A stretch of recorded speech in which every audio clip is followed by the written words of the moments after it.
Sejam bem-vindos a mais um episódio do podcast Vivendo. E hoje eu estou aqui com um grande amigo, meu veterano da faculdade, Dr. Marcelo Steiner. Marcelo, muito obrigado por estar aqui, por ter aceito esse convite para esse bate-papo. Literalmente é um bate-papo que a gente vai fazer aqui. E nada melhor do que você para a gente conversar sobre uma coisa que está tão em voga hoje em dia com relação à reposição hormonal, modulação hormonal, suplementação hormonal, tantos nomes que existem, né, para isso. E a ideia é a gente tentar esclarecer um pouco as coisas aqui. Mas, antes de tudo, se apresente, fale para o pessoal aqui quem que é o Marcelo Steiner. Bom, eu sou Marcelo Steiner, sou veterano do PAPI. Talvez esse seja o meu maior currículo. Não, brincadeira, né? Primeiro, prazer de estar aqui e obrigado pelo convite. A gente teve a oportunidade, né, de conviver na faculdade e depois fazer a mesma especialidade, né, e manter o contato. Então, muito bom, né, poder fazer esse tipo de interação, né, e te rever e colocar a fofoca em dia. Muito bom. E, bom, eu me formei lá na Faculdade de Medicina da ABC, fiz ginecologia lá também na residência, fiz o meu mestrado lá e depois fiz o meu doutorado. Já o mestrado e doutorado indo no sentido de me especializar mais na assistência à mulher climatérica, né? Então, meu mestrado e meu doutorado é nessa área. E, logicamente, depois eu me especializei nisso e é o que eu faço hoje no consultório particular e lá na faculdade, onde hoje eu sou professor e também tenho um ambulatório que trato, né, mulheres aí no climatério e mulheres com osteoporose, que também é uma área que eu atuo bastante, né? Maravilha. Você está bastante atuante também na sociedade, Isso, né? então também. E aí tem essa vida associativa que, né, os caminhos vão te levando, às vezes você não está muito na programação, mas as coisas acontecem. E hoje eu estou como diretor financeiro da Febrasgo, né, que é a nossa federação aí brasileira de ginecologia e obstetrícia, e também como presidente da Abraço, né, que é a Associação Brasileira de Avaliação Óssea e Osteometabolismo, né, que trata justamente de osteoporose. E olha a honra, então, de ter você aqui com a gente. O cara que foi lá, meu veterano da faculdade, toda essa titulação, uma honra ter você aqui. Obrigado por estar aqui com a gente. A honra toda minha.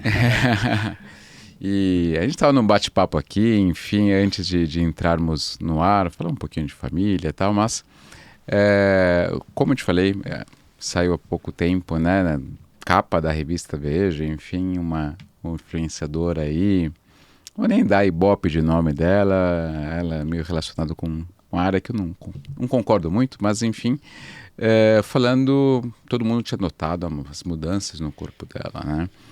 E todo mundo começou uma fofoquinha daqui, uma fofoquinha de lá, sobre o uso de anabolizantes e tal. E ela deu uma declaração: não, eu não uso anabolizantes, eu só tenho um chipzinho de testo. Então, conta pra gente um pouquinho, vamos entrar, né, nesse inteirinho assim, pra gente falar um pouquinho sobre esse uso de chips hormonais. Uhum. É uma área que chama bastante atenção, né? Principalmente porque tem envolvimento com a mídia, né? E também há hoje, né? Até pela mídia social, talvez, um confronto muito grande, né? Entre essa questão dos implantes hormonais, né? E tem várias camadas para serem analisadas aí, né? Eu acho que, primeiro, a gente entender que as moléculas, né, os hormônios que são utilizados nesses implantes são moléculas há muito tempo conhecidas, né? Então a gente pode colocar no implante, e aí só fechando nos hormônios, né? Porque hoje tem implante de um monte de coisa, né? Mas assim, pensando nos hormônios, você tem os mais tradicionais, estrogênio, né? Que é uma molécula conhecida. Você pode ter implante associando progesterona também. Você pode ter implante com testosterona e gestrinona. Eu acho que esses, em termos de hormônios, são os mais conhecidos, né? Já teve, né, comercializado implante de estrogênio, né, que é uma estratégia. E assim, o que eu queria dizer é que essas moléculas são moléculas conhecidas, né, há muito tempo. E conhecido também o seu fator, o seu efeito, né? Então a gente sabe qual é o efeito do estrogênio, a gente sabe qual é o efeito da testosterona, a gente sabe qual é o efeito da gestrinona, né? E a gente pode, numa estratégia de tratamento, até querer esses tratamentos. Então, lógico, uma mulher que tem ondas de calor, a gente quer o estrogênio. Então, eventualmente, fazer um implante com estrogênio pode ser uma estratégia. Tá? Então, a questão não é a molécula. As moléculas são conhecidas, né? Também a via do implante, né, é uma via muito interessante a princípio, né? Quer dizer, você tem uma possibilidade de colocar um implante que vai ficar 6 meses, 1 ano, né? No caso, a gente tem um implante contraceptivo que fica 3 anos, quer dizer, é uma posologia que a mulher pode se sentir confortável, né? E, então, é uma via eventualmente adequada, né? Então, também não é um problema de via, né? Então, até aí, esse racional dos implantes até faz muito sentido. O problema é quando você junta, né, esses dois fatores, quer dizer, você usar hormônios com implantes, porque você não tem um arcabouço de evidências, né, mostrando que ele é eficaz, né, e que ele é seguro. Eu entendo que eficaz, provavelmente ele vai ser, porque se tem um hormônio, a gente vai, como eu falei, esse hormônio vai fazer o efeito que ele conhecido dele, né? Então a testosterona é um hormônio anabolizante. Se eu colocar um implante de testosterona, né? Se eu colocar a testosterona na forma de implante e fazer na mulher em altas doses, ela vai ganhar massa e tem esse efeito anabólico. Então, até que eficácia, né, eu acho que, o problema é segurança. Então, a gente não tem, né, aquele ritual que deve acontecer com os tratamentos, né, sobre tanto a eficácia como a segurança, para a gente colocar no mercado e trazer a segurança para as nossas pacientes. Você entende? Então, assim, os medicamentos que chegam, né, na farmácia, normalmente eles passaram por um processo científico e que criam um documento. Então, tem a fase pré, né, clínica, né, a fase com ratinhos para ver se esse medicamento tem sentido. Depois você tem fases de estudo 1, 2 e 3 que vão trazer ali, dizer que é eficaz e é seguro, até chegar no comercial, né, e depois do comercial ainda tem o segmento. Então um medicamento ele passa por tudo isso e as agências reguladoras, né, então FDA, EMEA e aqui no Brasil a Anvisa, olham esses estudos, né, esse arcabouço de documento, falando, não, podemos colocar isso para as pacientes porque é eficaz e é seguro. E depois ainda se faz um segmento para ver se realmente, né, quando eu coloco para a população em geral, quer dizer, vou usar em grande quantidade e ainda se mantém principalmente a questão da segurança. Com os implantes, nada disso foi feito, né? Então se toma um racional de conhecer a molécula, de saber que existe uma via e faz a ponte do que a gente tem de estudos para via oral, né? Ou para via transdérmica, eventualmente, para essa via de implante. O que não é, do ponto de vista científico, algo recomendado, porque não necessariamente, né, a questão da molécula vai ter uma farmacologia igual pela via oral e pela via por implantes, né? Você pode ter efeitos diferentes, né? O primeiro impacto do implante normalmente pode ser mais sentido, porque ele vai ter um pico, a liberação. Então isso pode trazer diferença para essa mulher, né? Então eu teria que saber isso para dizer, olha, o implante ele é um medicamento que vai trazer os efeitos que a gente se propõe, mas ele traz esse problemas, né, em tais percentual, e é para a mulher decidir com segurança, né, e também no médio prazo ele pode trazer esse risco, no longo prazo ele pode te aumentar o risco de acúmulo de gordura no fígado, ele pode trazer um risco eventual cardiovascular, enfim, né, então isso não aconteceu com os implantes, então é muito complicado, né, você hoje fazer isso dessa maneira, né. Acho que você falou algumas coisas importantes aqui até para a gente trazer à tona, né? A gente já viu alguns medicamentos que chegaram aí para a linha comercial que depois foram retirados, né? Então, até para a gente entender que esse tipo de acompanhamento é importante, né? Então, a gente não está falando da cabeça, do achismo, ou ser, putz, eu sou contra isso porque, não, é baseado no racional, sim, né? Sim.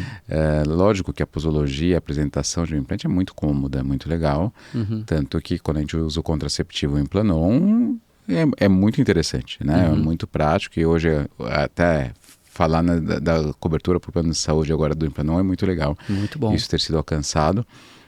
Ninguém é contra essa via subdérmica, né?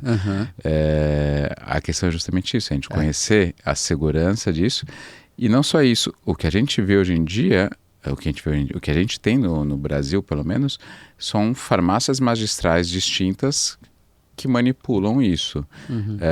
Então, imagino eu que cada uma tem o seu método de manipulação. Então, não são iguais esses métodos, então também não são comparáveis os resultados da farmácia X, da Y e da Z. Exato. Então, esse é mais uma camada do problema. Então, assim, a questão não é nem a molécula, né, nem o hormônio, nem a via, que a gente sabe que é bom, é a junção dos dois, né? Então, assim, esse tipo de tratamento que foi inventado, foi feita uma solução que, né, é vendida dessa forma, né? Ela não pode ter essa questão de é apenas uma mudança de via, né? A gente não pode crer isso, precisa dos estudos. E o outro processo é que justamente a manipulação, né? Você não tem um controle, né, de fabricação, de lote, um rigor de cuidado na manipulação dessa droga nas farmácias magistrais, né? Assim, lógico que você tem farmácias magistrais muito boas e bem que fazem muito bem e tem todo o esquema, mas elas nunca vão chegar perto de uma indústria farmacêutica. Quem já teve a oportunidade de visitar uma indústria farmacêutica entende ali quão eles são comprometidos, né, com a questão da dosagem, do cuidado, da manipulação, né, todo esse processo. As farmácias magistrais não conseguem fazer... É uma tecnologia, um rigor diferente, sim, né? E hoje você tem muita farmácia, para ter esse controle é complicado. Então, assim, é muito difícil. Assim, o ideal seriam ter estudos, né, e a gente ter isso feito por indústrias adequadas, né, mesmo mantendo aí a equivalência molecular, né, serem bioidênticos, mas a gente ter esses estudos, né, até comparativos entre eles. Então, não é que a gente é contra, né, a reposição do hormônio, nem contra a via, né? Hoje é uma coisa de se posicionar de que a associação de hormônios na via por implante tem pouca evidência científica que garantem a gente trazer com segurança para as nossas pacientes, né? E é uma responsabilidade fazer isso, sim, porque a gente precisa saber, poxa, a mulher que tem... é tabagista, ela pode fazer com tranquilidade. Aquela que está sobrepeso ou é obesa também pode fazer com tranquilidade. Aquela que é hipertensa ou que tem um pré-diabetes, eu posso fazer com tranquilidade. Então, assim, porque a gente tem vários tipos de população dentro deste processo. É importante isso. E virou uma coisa, não sei se a palavra é correta, mas meio que banal, assim, as pessoas indicando a torto e direito, né? Como se fosse uma coisa milagrosa, né? A gente recebe pacientes que já chegam utilizando, enfim, e a gente vê que umas têm uma duração que parece ser maior, mais estável, tem outras que parece que tiveram um pico e de repente caiu. Será que isso é diferente por causa que a farmácia magistral foi diferente? Será que o meio de manipulação foi distinto? Será que é uma coisa própria da pessoa? A gente não tem essas respostas, né? Não tem. E mesmo medicamentos consagrados, né? A gente vê que você tem pessoas que não respondem de maneira adequada. Sim. Né? Então você tem uma variação, né, de resposta individual que é importante. Então, isso eu não consigo dizer também, né? Será que a resposta vai ser igual para todas as mulheres? E aí vem um ponto, né, que é o que eu acho que é um problema, né, que é essa banalização, porque no final ele é muito vendido para as mulheres que estão no momento de vulnerabilidade. Sim. Isso que eu acho que é a maior... sei lá, a palavra eu ia falar sacanagem, né? Mas assim, eu pensei na mesma palavra. Mas isso que é uma coisa assim que me deixa mais chateado, né, com os nossos colegas eventuais, assim, de, poxa, você tá pegando uma mulher, né, que ela vai à procura de um auxílio médico, né, e, bom, no nosso caso, se pegar uma mulher que está no climatério, né, ali, acima de 45 anos, né? E tá com onda de calor, não tá dormindo bem, né? Tá com falta de energia, né? Não tá conseguindo desempenhar a sua profissão, né? O seu trabalho de maneira adequada, sem desanimada, tá com alguma questão de saúde sexual com o marido, né? Eventualmente tem que cuidar dos filhos, né? Equilibrar um monte de prato, tá pensando, poxa, tô ficando velha, né? Poxa, tá chegando, tô parando, assim, é um momento de muita vulnerabilidade, né? Sistema nervoso central, então, que eu acho que é o principal, quer dizer, alteração de humor, névoa mental, esquecendo as coisas, então e aí ela chega num médico que traz uma propõe solução mágica. Uma solução mágica, né? Uma balinha aí de prata que vai resolver o problema dela, né? E faz isso e ela, poxa, eu quero isso. E em ela fazendo, ela vai ter uma resposta. Porque como a gente falou, quer dizer, os hormônios têm os seus efeitos, né? E aí ela vai se sentir super satisfeita e vai fazer essa divulgação e vai falar que mudou a minha vida.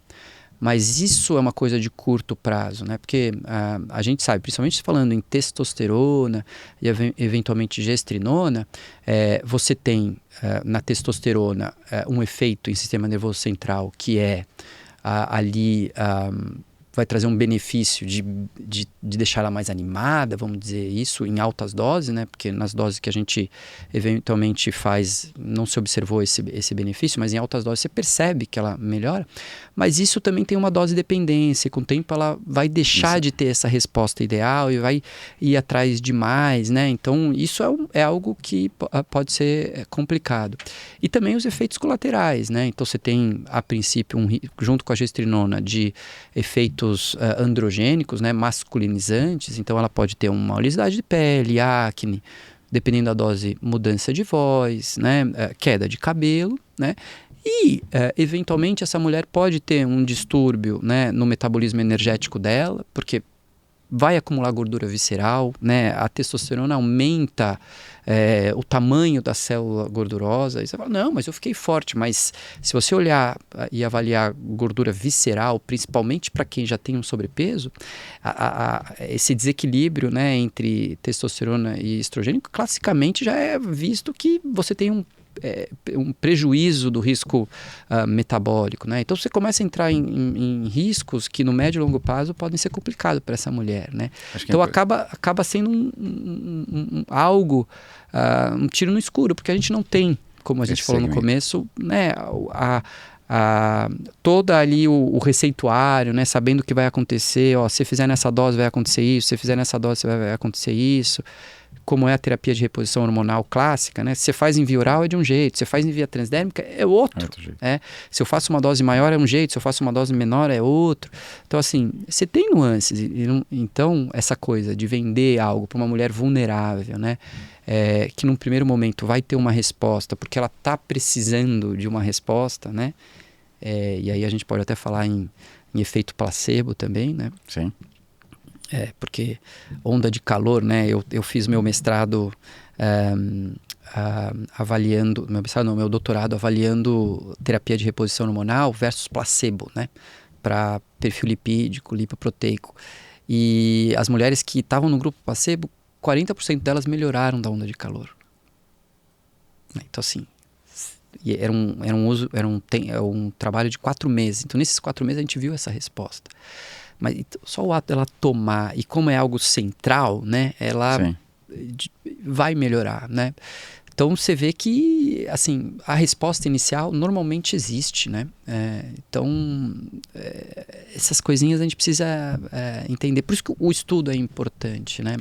Para você ter o maior respaldo possível para essas mulheres, senão a coisa vai ser desastrosa. Com certeza. A gente estava falando de perfil lipídico aqui. Uma paciente minha que eu perdi endometriose já há alguns anos, o segmento está super bom, 0 doença e tal, 0 sintomático, importante falar isso também. E aí ela engordou 20 quilos no último ano. No último ano ou 2 anos, enfim, tinha dado uma subida no consultório e reapareceu, querendo... O que estava incomodando ela na cabeça, ela resolveu, então agora resolveu voltar a se cuidar. E aí, cara, não tem mágica, né? Ela precisa voltar a treinar, fazer uma boa dieta, talvez utilizar uma caneta crescedora pode fazer parte dessa estratégia, tudo beleza. Até aí tá tudo certo. Acompanhamento da endometriose estava tudo certo, rotina ginecológica tudo bem e tal. Ela procurou um médico do esporte. E aí ela mandou mensagem, era uma sexta-feira, tipo 7 horas da noite. Eu falei, cara, sério que eu vou responder agora? Vou responder agora. Dizendo que o médico do esporte falava que era imprescindível que ela usasse gestrinona.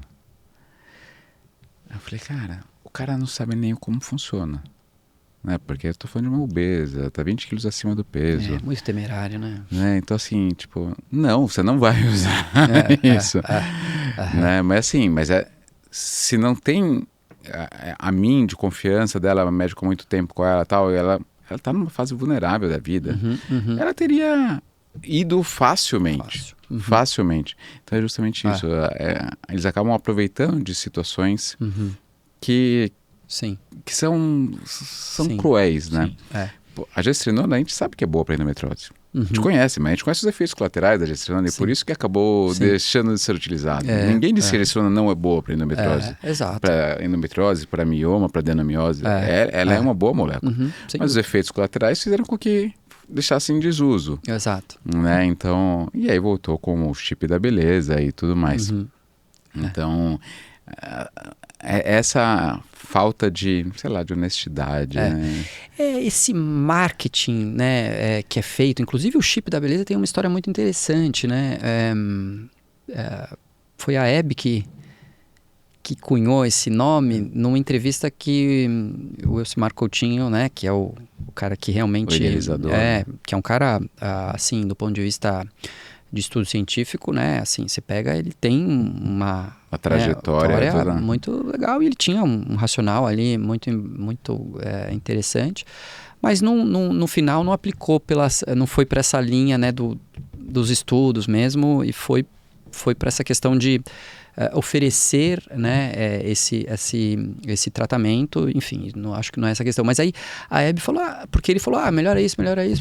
E ainda, como efeito colateral, ele falava isso, como efeito colateral traz forte, né? E a gente tem esse padrão de beleza que, né, é super valorizado. Agora, e lógico, você pegar uma mulher que né, já tem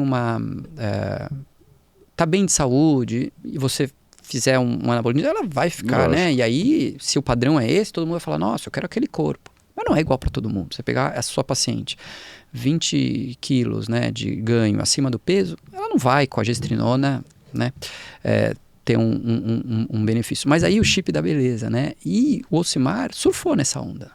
Sim, com certeza. Ele surfou nessa onda do chip da beleza, né? Então, teve essa coisa do marketing, de atrizes falando, o chip da beleza. Agora, o chip da beleza tem um teor negativo, né? Que ficou marcado como... E aí, as pessoas que fazem falam, não é chip, isso é um nome errado. Mas peraí, não fomos nós que inventamos esse nome. E esse nome foi utilizado do ponto de vista de marketing para divulgação.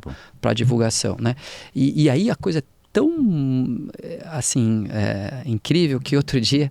Eu estava numa entrevista, né, com um outro médico, fazendo ponto e contraponto, e ele falou assim, eu acho que não é chip da beleza. O nome certo seria chip da saúde, porque traz muito benefício. Tal. Então você vê, né, quer dizer, tem esse verniz comercial também, e isso a gente não pode tirar da frente. Quer dizer, tá desse jeito porque tem a questão financeira. E, né, assim, o médico que faz o chip...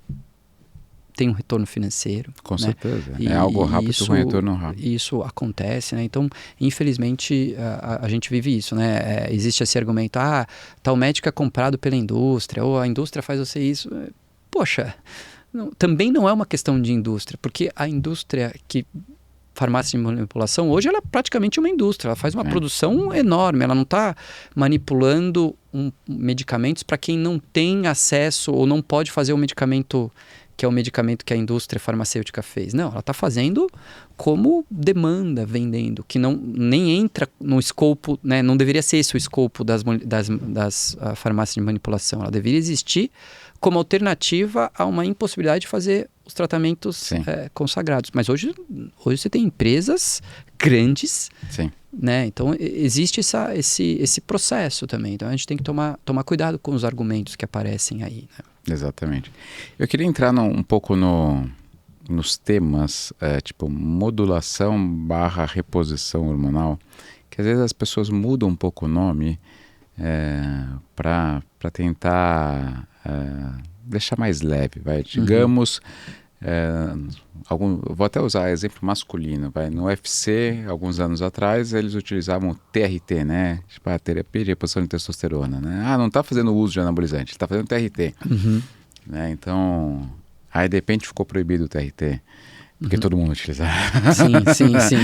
Enfim, se proibirem o TRT no fisiculturismo, ninguém vai, né?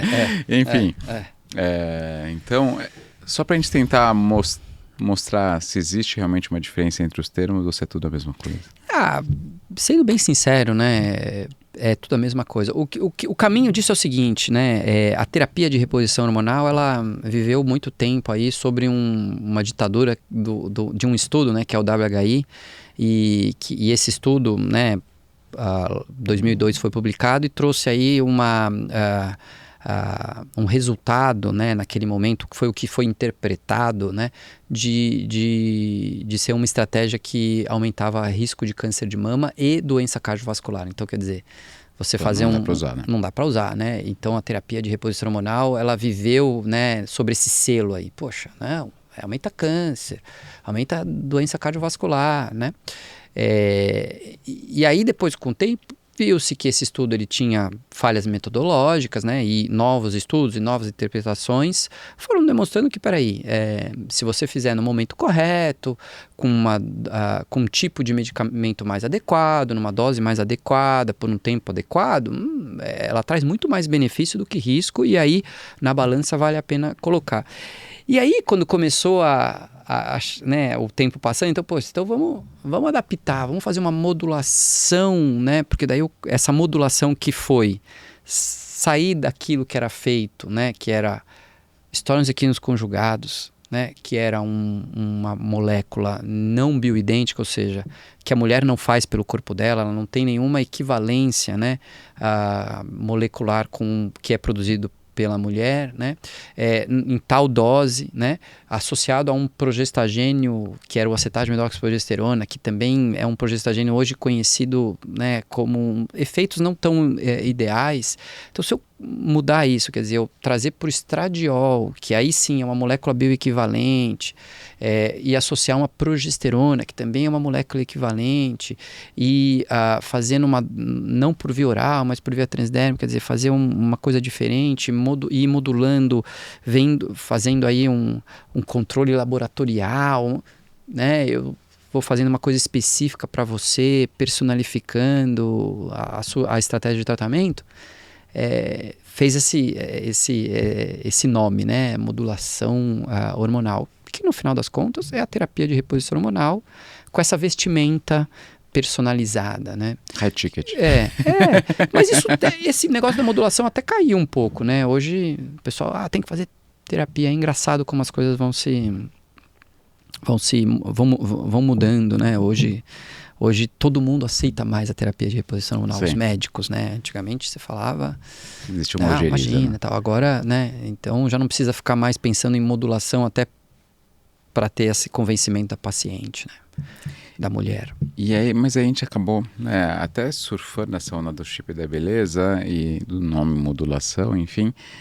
Porque a terapia de reposição a gente usa esse nome, todo mundo tem usado, mas pensa nas pacientes climatéricas. Mas numa influencer dessa, com 20 anos, a gente não teria como falar uma terapia de reposição hormonal. Não é uma reposição, não é uma reposição, sem dúvida.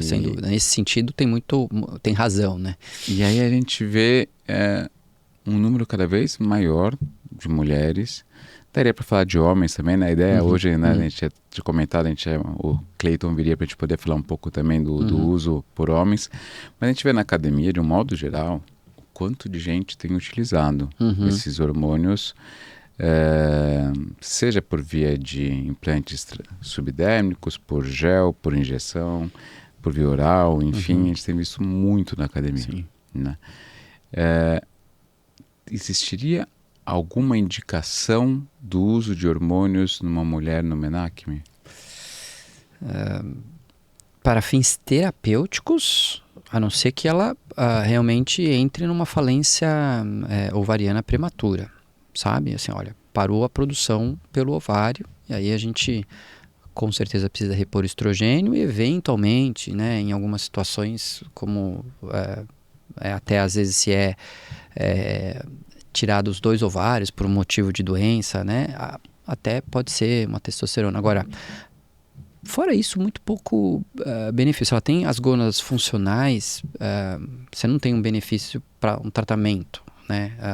Então, não, né? O que se imagina hoje é eventualmente fazer a coisa do anabolizante mesmo, né? Quer dizer, ganhar massa muscular. E aí você precisa de doses altas, né? Não é uma dose pequena, não. E isso traz riscos, né? Para mulheres no Menacme, não vejo muito sentido, não.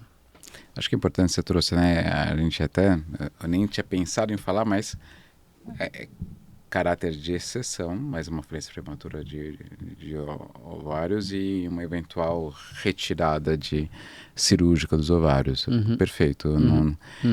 Mas muito mais a gente pensaria no estradiol. Sim, estradiol. E eventualmente, né? Porque, poxa, você pega mulheres jovens, né? Hoje, até no ambulatório, uma menina de 28 anos, né? Tirou os 2 ovários. Aí você fala, poxa, será que ela não vai ter também um comprometimento na produção de testosterona? E a gente ela já está usando há 3 meses 2 miligramas de estradiol. Até a gente ficou discutindo de aumentar isso, mas enfim, ela está com uma dose mínima para esse tratamento.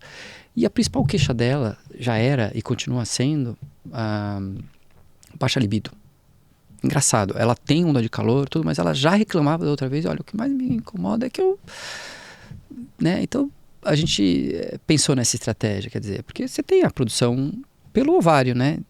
Testosterona, sim. 25% é produção direta da testosterona pelo ovário. Então, provavelmente ela tem uma perda de níveis de testosterona específica, né? E aí, talvez para esses casos, assim, que saem, né, do habitual, sim, fora isso, você não vai ter esse benefício.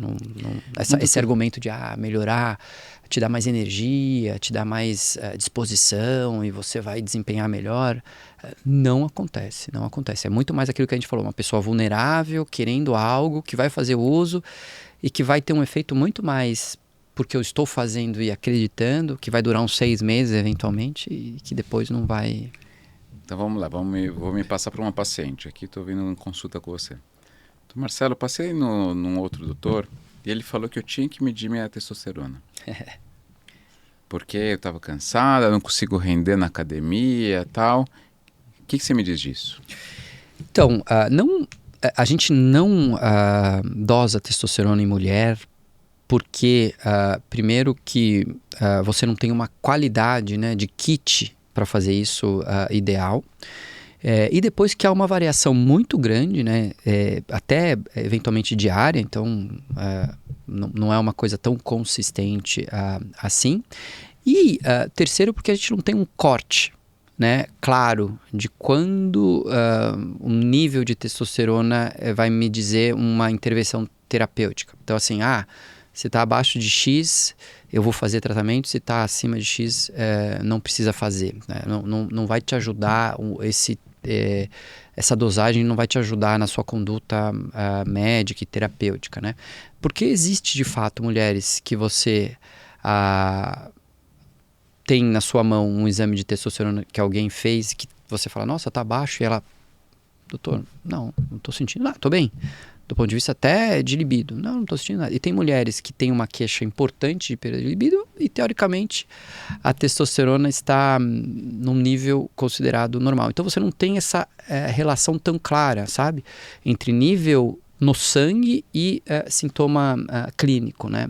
Você não tem um corte para falar, essa mulher tem insuficiência de androgênio, eu preciso tratar. Até tentou-se fazer isso no passado e não consagrou, justamente porque você não tem. O mais importante eu ia pegar essa testosterona e falar, tudo bem, tá aqui a testosterona, entendi, mas me fala o que você está sentindo? Então, assim, muito mais importante é justamente a queixa clínica. Estou com baixa libido.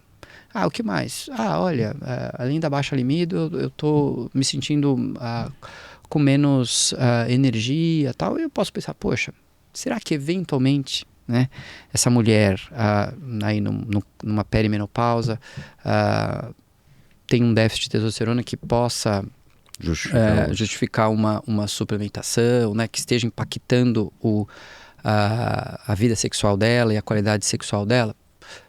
Daí eu vou perguntar assim, olha, tá bom, e como que tá a sua vida de maneira geral? Como que tá sua alimentação? Tá adequada? Como que tá a sua atividade física? Você está fazendo? Você está tendo uma boa qualidade de exercício? Como está seu sono? Como está a sua vida, sua saúde mental? Tem alguma coisa que está te estressando? Tem algum fator de gatilho de estresse que está te tirando assim de um conforto fora, né? Assim, lógico que a vida é corrida, né? Filhos, tudo, mas tem alguma coisa que você não está controlando? E como que está a sua vida ali de conexão social com pessoas, né? Você está saindo com os seus amigos, você está ficando só em casa, né? Invariavelmente, quando você faz essa pergunta, você vê que a mulher ela está com uma qualidade de saúde muito ruim, né? E essa mulher que está com uma qualidade de saúde muito ruim, também vai estar com uma qualidade de vida sexual muito ruim, né? E a testosterona, se ela está alta ou se ela está baixa, vai ser o menos importante disso, entendeu? Então, primeiro eu preciso atuar aqui, quer dizer, poxa, como está seu sono? Vamos fazer uma higiene, vamos fazer um ritual do sono, vamos condicionar o seu cérebro para você dormir bem. Você está fazendo exercício físico? Qual exercício físico você está fazendo? Você está fazendo tanto aeróbico como resistido? Vamos tentar adequar. Como está a sua alimentação, né? Como que está a sua vida? O que você está fazendo para a sua saúde mental, né? Porque a gente hoje tem 1 bilhão de academias, né? Aparelhos super desenvolvidos, mas se sonega muito a saúde mental. Não faço nada. Nenhuma meditação, nenhuma questão espiritual, né? Nenhum momento de reflexão, um hobby, né? Exato. Um hobby. E isso, vida social. Não estou saindo com meus amigos. Estou no momento de ficar mais em casa. Sabe? Tem sinalizações aí que tendem a levar para uma depressão. E essa mulher ali na perimenopausa, perdendo estrogênio, você vê o caldeirão que está se formando ali, né?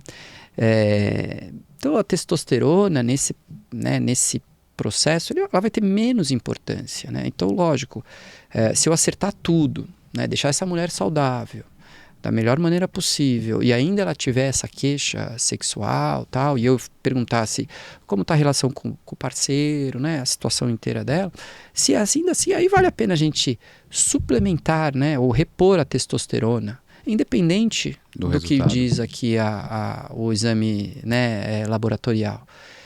E aí a gente vai fazer um teste terapêutico mesmo, né? Eu vou te dar tanto, vamos ver como você responde. Se responder bem, maravilha. E nessa situação eu vou fazer o controle, como estava meu basal e como está aí depois de cada um, tem gente que faz com 1 mês, tem gente que faz com 3 meses e tal, mas é importante eu fazer isso para ver se ela está usando de maneira adequada, porque às vezes ela pode estar usando de maneira inadequada e fazendo níveis altos, isso pode ser problemático, né? E também ver, porque eu não tenho, né, a testosterona vendida na farmácia com todo o rigor que a gente já falou, e às vezes a manipulação pode ter sido feita de maneira incorreta e a dose que a gente acha que ela está usando, na verdade, é uma outra dose e está estruturando e falando, opa, tem uma coisa errada aí. Então também para esse monitoramento é importante. Mas seria essa indicação de dosar a testosterona e para diagnóstico aí eventual da síndrome ovário policístico, tal, que é uma síndrome hiperandrogênica, aí tem sentido. Fora isso, a princípio, hoje, neste momento, não temos nenhuma indicação. E esse exame laboratorial, ele vai servir muito mais para o médico reforçar aquela vulnerabilidade, né, de uma mulher que está extremamente vulnerável, né, porque está com vários sintomas e está com uma vida de má qualidade, e ele vai falar, sabe o que você precisa? De uma testosterona, uma gestrinona num implante, que isso vai mudar a sua vida. Eu me atreveria a dizer que, inclusive em homens jovens, isso também se aplica. Porque, enfim, existem algumas correntes desse pessoal que advoga pelo uso. dizendo que o homem tem que ter uma testosterona acima de 700, Sim. né? Cara, eu nunca tive, tá? Já dosei mais de uma vez, nunca tive. Mas, Patrick, você precisava dosar? Muito provavelmente não. Sim, né? sim. Eu acho que eu dosei muito mais na curiosidade do que qualquer outra coisa. Quando você pede esse exame, você esquece de avaliar os sintomas, que é o mais importante. Você esquece de avaliar eventuais ações de receptores, né, que a gente não consegue avaliar, Sim. a não ser clinicamente numa boa anamnese. Exatamente. E você acaba sendo basicamente um avaliador de exames, né? Então... Que tem o nome de exames complementares, né? Quer dizer, eles devem complementar uma suspeita clínica, né? Assim, lógico, se você tem uma suspeita de que um homem tem um hipogonadismo ali, poxa, né, você vai fazer esse diagnóstico e aí sim, até tem muito benefício em suplementar testosterona para o homem, né? Você tem, né? Até mercado, você tem, para homem você tem esse medicamento e tal. Então, aí sim, mas você dosar para fazer uma identificação, né, de uma doença é o caminho inverso do que seria o racional e vai ser randômico. Né? O cara pode torcer para dar e falar aqui, ó, pá, entendeu? Assim como é com suplementos, né? Quer dizer, o corpo ele é inteligente, ele primeiro tenta se adaptar muito bem, né? A todos esses processos, né? Não é uma coisa assim simples. A máquina humana realmente é algo muito bem feito.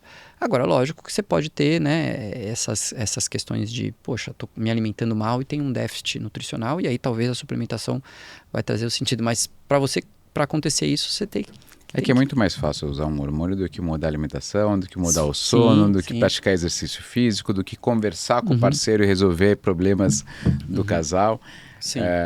Tudo que envolve a mudança do estilo de vida é muito mais complexo, né? E a gente sempre... acho que é meio que natural do ser humano tentar procurar um shortcut, né? Tipo, você procurar um caminho mais curto para resolver os problemas. Eu adoraria também que tivesse uma pílula que me deixasse malhado, né? E não fosse maléfica para minha saúde. E sem eu precisar ir na academia. Exato. Né? Que mantivesse minha saúde cardiovascular sem eu precisar ficar na esteira. Né? Pô, seria fantástico. Exato. Né? Fico lá, entre aspas, perdendo tantas horas na semana fazendo isso. Né? Mas... E é isso, né? A gente sabe que exercício é bom, a alimentação é bom, a gente sabe disso. O grande desafio, né, principalmente para quem realmente não gosta, é criar esse hábito, né? É um desafio criar o hábito adequado, né? O hábito de você fumar um cigarro, o hábito de você comer um docinho depois do almoço, é um hábito que tem uma resposta rápida, né? Porque é um hábito ruim, mas ele traz uma recompensa para o cérebro boa. Você criar um hábito bom de, poxa, todo dia ou, sei lá, 5 vezes na semana eu saio para caminhar 40 minutos, para esse hábito ficar incutido em você, vai demorar, porque o cérebro no começo não vai ver benefício nenhum. Pelo contrário, toda coisa chata. Porra, que saco, vou levantar. Dor, nossa, podia estar vendo minha série, tomando um whiskinho. Agora, é muito claro para mim, e lógico, os estudos mostram isso, e também eu vejo isso muito na prática, a partir do momento que ela consegue passar o que a gente chama de vale do desespero, né, que é aquilo que você projeta e aquilo que realmente vai acontecer, quando ela passa isso, né, ela tem uma resposta benéfica. As mulheres, né, que eu atendo, as mulheres já na perimenopausa e na menopausa, elas já são muito mais disciplinadas, né, porque elas...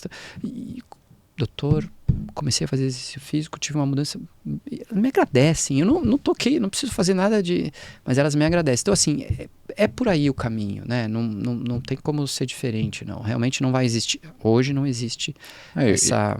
E principalmente pensando em climatério, menopausa, enfim, a maior parte dos congressos hoje em dia acho que reforçam cada vez mais essa questão do exercício, né? Não só da caminhada, mas a musculação também, tudo prevenindo também osteoporose, demência e tudo mais, né? A gente não pode esquecer, né? Aproveitando, dia 18 vai ser o Dia Mundial da Menopausa, né? E aí até a SOBRAC e a Sociedade Internacional de Menopausa estão fazendo divulgação de um documento justamente falando isso, né, da importância da mudança do estilo de vida nessa fase e tal. Então vale a pena aí quem estiver nos ouvindo e procurar na Sobrac, lá tem acesso, que tem até um documento, o que é isso, o que é possível fazer e tal, né? É importantíssimo a gente lembrar disso, né? Então, eu gosto muito de um cardiologista, o Silvio Povano. Sim, sim. E o cabeludo, né? Do cabeludo. Ele vai nos ouvir, depois ele vai xingar, mas tudo bem. E o Silvio, ele faz... É muito legal porque ele conseguiu com posts ultra simples de estética, né, feito com fundo preto e letra branca na Arial 12, sei lá. Mas assim, ele consegue cutucar, mas assim, e todos os cutuques dele ele coloca lá sobre atividade física, né, sobre alimentação. E é isso, assim, se a gente for pegar congresso de neuro, congresso de geriatria, congresso de cardio, congresso de climatério, todos vão bater na mesma tecla da importância, né, da atividade física, da alimentação. Do sono, né? Hoje o sono está ganhando uma importância muito... E assim, é uma queixa muito frequente, principalmente para mulheres no climatério, porque tanto a perda do estrogênio, né, faz um efeito direto também, como a onda de calor, né? É uma consequência de despertar, assim. Então, isso é fundamental. Né? E ainda...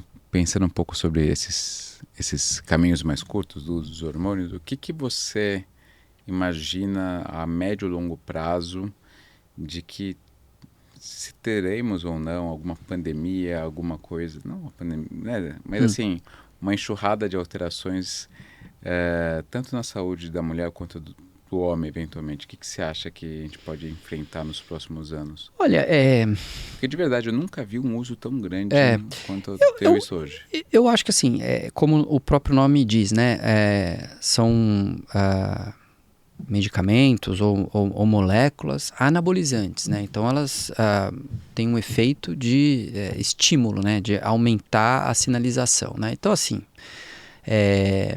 eu acho que muito variável, muito dependente da dose, né? Então assim, altas doses, né? A gente já está vendo, né, muitos jovens morrendo de maneira precoce, né? Ou tendo consequências importantes cardiovasculares, e as mulheres não são diferentes disso, né? Então, eu acho que isso é algo que a mortalidade jovem deve aumentar, né? No uso abusivo, principalmente, né? E o risco de cânceres, né? Porque se você tiver uma célula mutada, né? Que mesmo você não tendo um fator genético tão importante, mas sei lá, se uma célula muta, né? Ela tem uma mudança ali e vira um câncer, né, uma célula doente, muitas vezes o próprio organismo consegue, né, segurar aquilo. Tem mecanismos de, principalmente o indivíduo mais jovem, que está com esse sistema imunológico bem claro. Mas se não, e você tem um fator de estímulo, né, anabólico, proliferativo, você tem essa chance aí de aumentar esse risco, né? Então, eu vejo nesse sentido, assim, aumento de número de câncer, aumento de mortalidade no uso abusivo. Agora, aquele uso que fica ali vai ser um percentual de mulheres que infelizmente vão...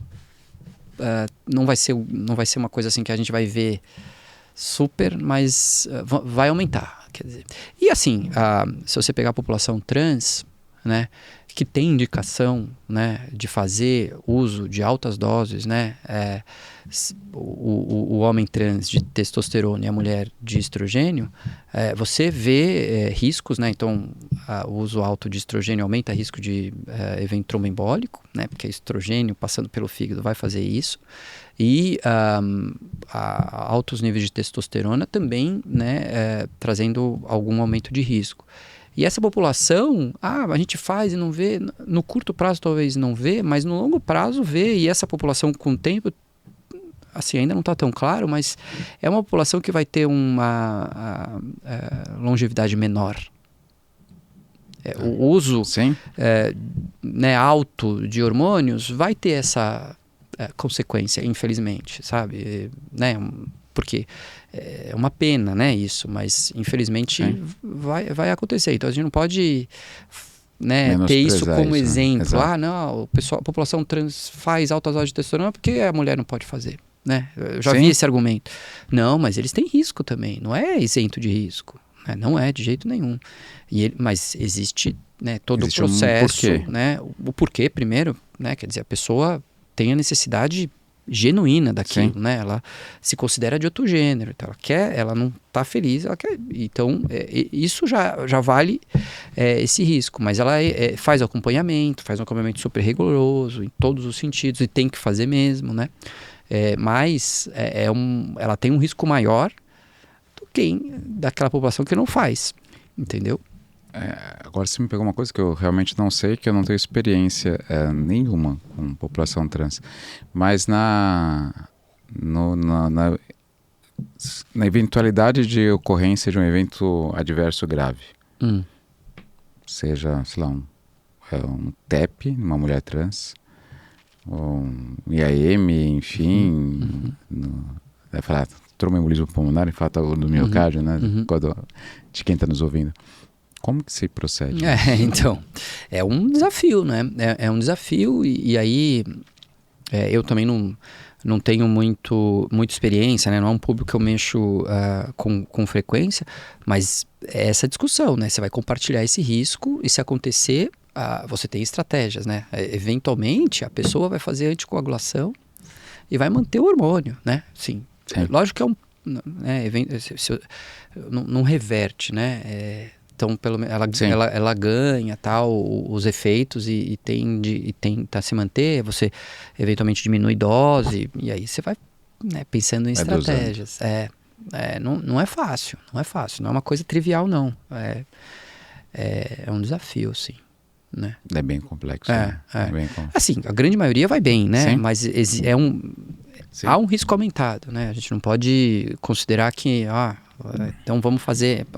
Se a população, né, trans faz altas doses e não está acontecendo nada e está tendo nenhum efeito colateral e está vivendo igualzinho a gente, por que não fazer? Então, né?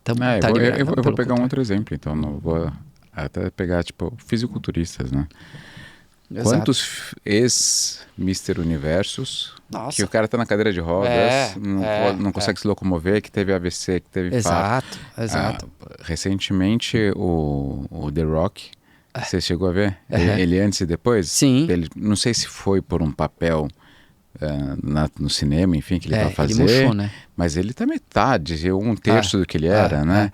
E você teve não sei exatamente o nome, mas esses Mr. Olympia aí, que era um cara, um negro forte que ganhou, o cara é uma lenda, ganhou, tipo, muitos campeonatos de halterofilismo, até ele concorreu com o Arnold Schwarzenegger e tal, e eu vi uma entrevista dele, o cara assim, a autonomia física dele praticamente zero, o cara andando com um andador e tal, e não é um cara que você fala, ele tem 100 anos, não, ele deve estar com no máximo 70, né?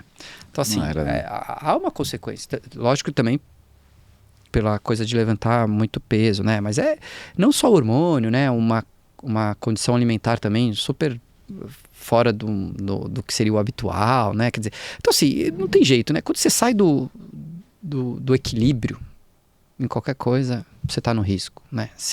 De menos é ruim. Sim. Ter pouco estrogênio, ter pouca testosterona é ruim. E muito é ruim também. Então é isso, assim, a fisiologia humana é isso, né? Ela tende à homeostasia, que é o equilíbrio, você estar no meio termo.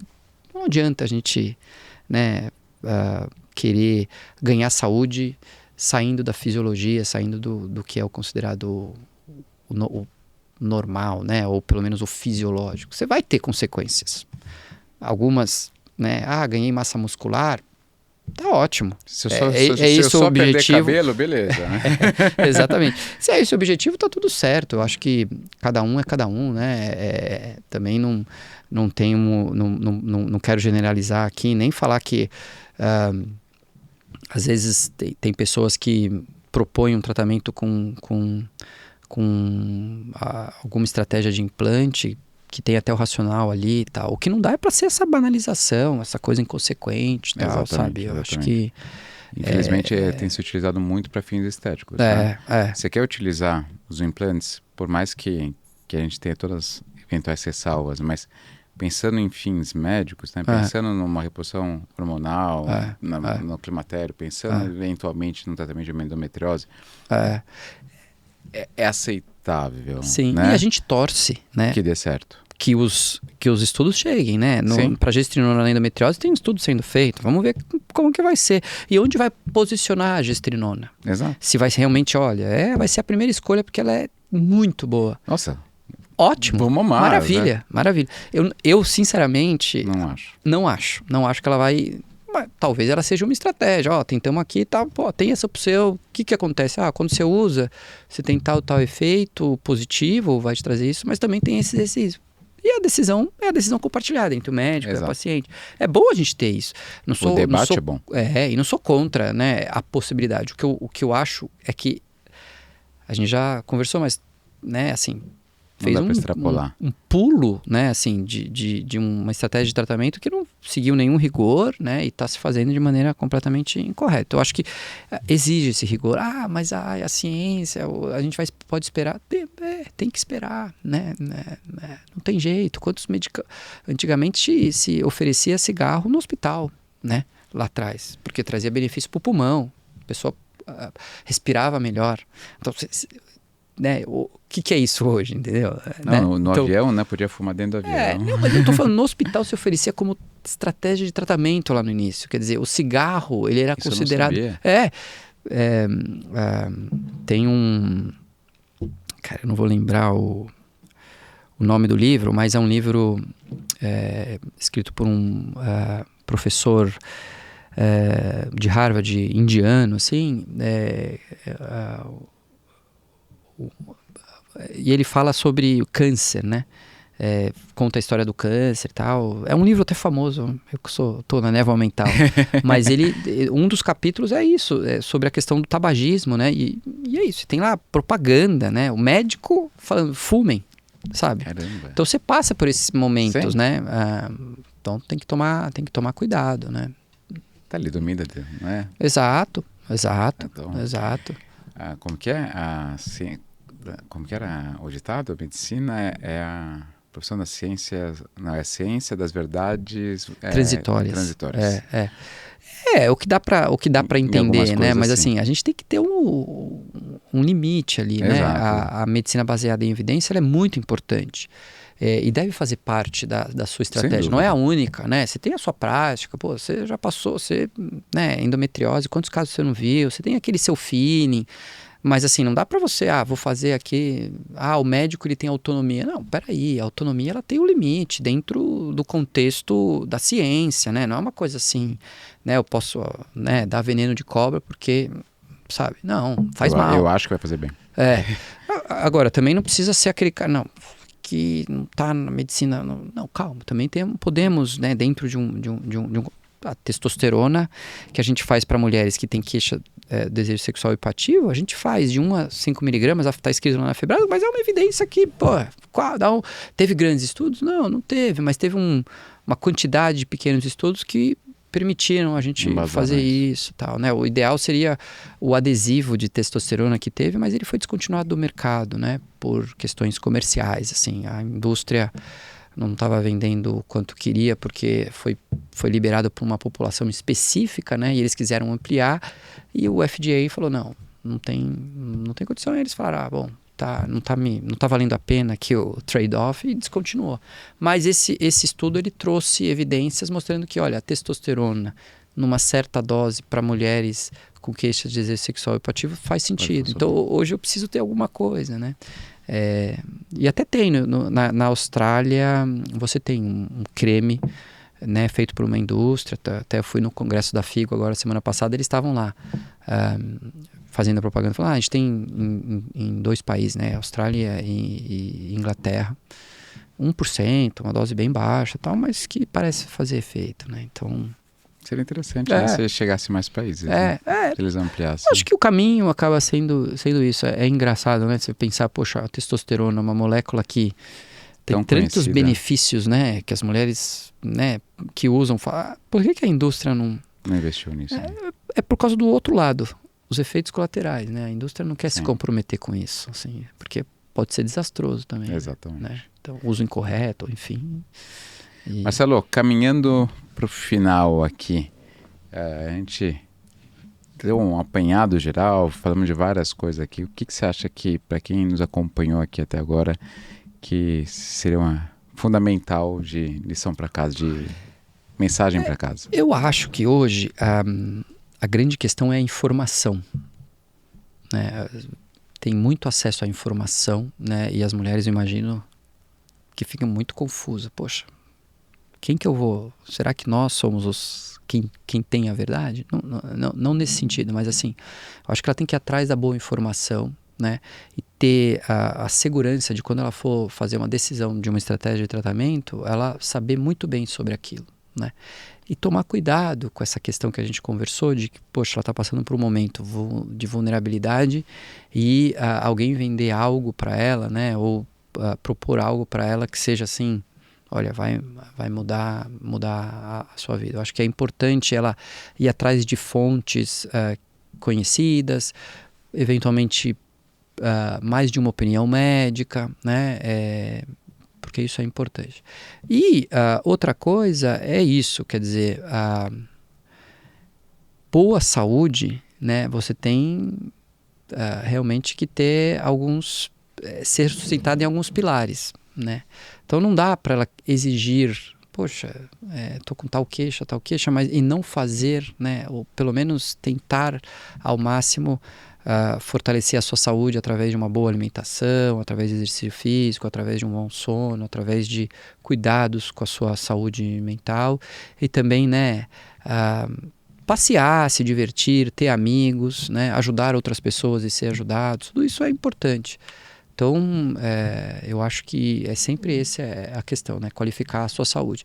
E, eventualmente, né, as mulheres vão ter necessidades de tratamento medicamentoso e hoje a gente tem uma série de medicamentos bem estudados, né, consagrados, que vão ajudar sobremaneira aí ela viver bem, né, envelhecer bem, né, ir lá com os seus 80, 90 anos, está com uma boa autonomia mental e física, né? Que esse eu acho que é o grande objetivo de maneira geral, né? Quer dizer, conseguir viver ao máximo com qualidade de saúde, né? Maravilha. Marcelinho, brigadão mesmo. Acho que foi muito proveitoso o nosso... Posso só, antes de fazer um jabazinho aqui? Oh, com certeza. Tem um podcast que eu faço, né? Que chama Menopausa Mensal. E a gente discute bastante isso que a gente conversou aqui. Eu acho que é uma fonte de informação interessante. A gente teve ontem um episódio com o Igor Eckert, que é um nutricionista, né, na rede bem conhecido, e foi excelente. Assim, eu recomendo, que é sobre suplementação. Né, e hoje a gente pega receitas gigantescas e, pô, vale, não vale. As mulheres também, pô, até teve uma pergunta, quer dizer que então toda mulher de 40 a mais não precisa ter vitamina D, cálcio, magnésio, vitamina K e colágeno suplementado? Quer dizer, essa era a informação que ela tinha e não é assim, né? Assim, então, é isso, é importante. Então, menopausa mensal, quem tiver maravilha. possibilidade... Muito legal, olha só, mais uma fonte confiável aqui, de fácil acesso. Hoje em dia as sociedades médicas estão nas redes, né? Então a gente sabe que a Febrasgo tá, a Sogesp tá, a Sociedade Brasileira de Endometriose tá. A Sobrac. A Sobrac tá. Então assim, a gente vê a presença, porque é importante as sociedades estarem lá também, né? O acesso, a divulgação, enfim. Então, tirem isso da cabeça de que as sociedades médicas são compradas pela indústria, como alguns colegas falam.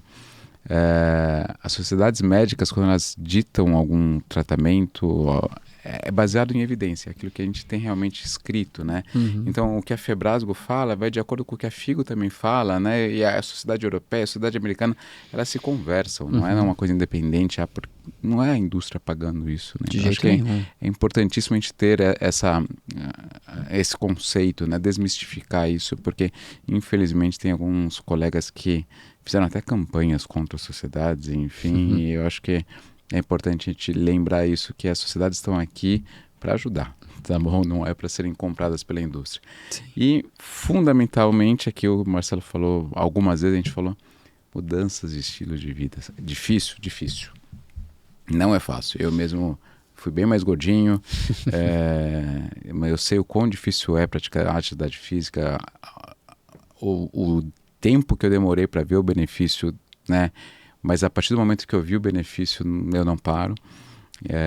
Alimentação saudável, lógico, as suas escapadelas ocorrem, Nossa, tá tudo pelo certo, amor de Deus, e tá tudo certo, mas uma boa rotina. Um pé na jaca no fim de semana não. Exato, a gente pensar na rotina, a é. rotina ser saudável, né? As exceções vão ocorrer, porque a gente não pode ter exceção o tempo inteiro, né? Manejo do sono, estresse, um bom hobby, uma meditação, estar cercado de família, de amigos, não ficar isolado, não ficar sozinho, né? Acho que são as coisas mais difíceis, mas são as coisas mais benéficas, né? Acho que isso é fundamental para uma boa qualidade de vida. Isso.